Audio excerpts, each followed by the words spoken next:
Assalamualaikum warahmatullahi wabarakatuh. Nama saya Filza Fatina, saya dari kelas manajemen E. Saya akan mempresentasikan tentang Indonesia sebagai superpower bagi peradaban Islam. Peradaban Islam adalah peradaban umat Islam yang lahir dari ruh ajaran Islam dan mewujud dalam berbagai bentuk. Landasan peradaban Islam adalah kebudayaan Islam, terutama wujud idealnya adalah sebagai aspek-aspek yang dijangkau oleh peradaban Islam. Adapun aspek-aspek tersebut meliputi 7 aspek, yaitu aspek sistem religi, aspek sistem ilmu pengetahuan, aspek organisasi kemasyarakatan, aspek bahasa, kesenian, dan sistem pencaharian, serta teknologi yang berlaku. Sementara itu, kebudayaan Islam lahir dari realisasi semangat tauhid yang bersumber pada Al-Quran.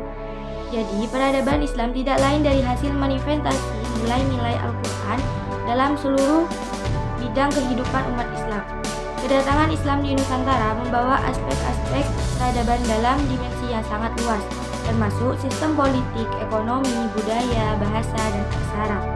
Mengikuti pendapat Konjaraningrat yang diikuti pula oleh Badri Yatim, peradaban sering dipakai untuk menyebut suatu kebudayaan yang mempunyai sistem teknologi, seni bangunan, seni rupa, seni kenegaraan, dan ilmu pengetahuan yang maju dan kompleks.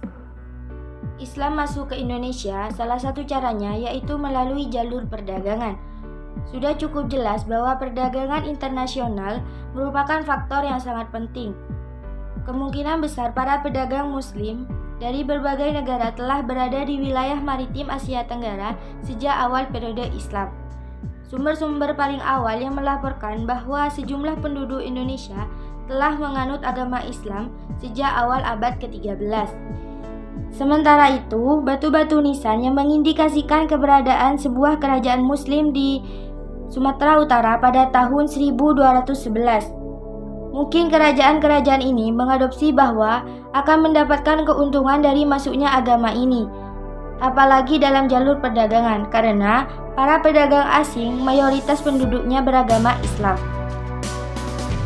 Tidak jelas mengapa para penduduk asli Nusantara tampaknya baru memeluk agama Islam setelah berabad-abad agama ini sudah tiba dan dikenal oleh wilayahnya.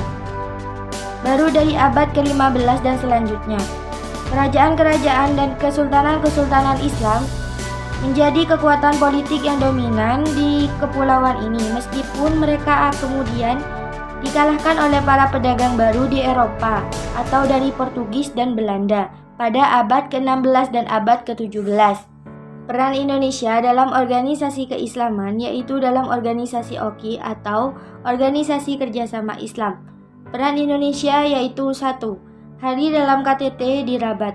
2. Gagasan Tata Informasi Baru Dunia Islam. 3. Ketua Komite OFSIK. 4. Tuan Rumah Konferensi Tingkat Menteri atau KTM OKI yang ke-24. 5. Tuan Rumah Konferensi Tingkat Tinggi OKI tahun 2014. 6. Tuan Rumah Konferensi Tingkat Tinggi Luar Biasa OKI. 7. Mendamaikan negara-negara Islam yang bersengketa. Menurut saya, Indonesia yang dikatakan sebagai superpower dalam peradaban Islam harus melakukan tindakan ini di masa yang modern saat ini.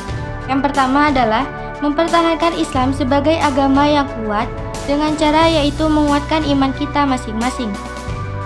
Yang kedua yaitu mengembangkan ideologi Islam. Negara yang menjadikan Islam sebagai ideologinya terbukti mampu menjadi peradaban lebih dari 1400 tahun. Menguasai 2/3 dunia, dialah Daulah Khalifah Islamiyah, sistem kepemerintahan penerapan syariat yang unggul di segala bidang kehidupan. Bukan saja menjadi negara maju, sebuah keniscayaan Indonesia menjadi negara superpower jika pemerintah menerapkan Islam secara utuh. Kekayaan alamnya yang dikelola mandiri, hutannya yang menjadi paru-paru dunia, ideologisnya para muslim se-Indonesia, sehingga menjadi modal bagi Indonesia menjadi label atau meraih label negara dikdaya yang disegani negara-negara asing. Tidak hanya berhasil membangun infrastruktur dan memajukan perekonomian, namun mampu mencetak manusia-manusia yang beradab taat syariat serta melahirkan para generasi unggul tonggak kemajuan peradaban. Walaupun hal ini tidak mudah dicapai, namun setidaknya kita mencoba terlebih dahulu untuk mengembangkan hal ini. Baik, Sekian pendapat dari saya, kurang lebihnya mohon maaf.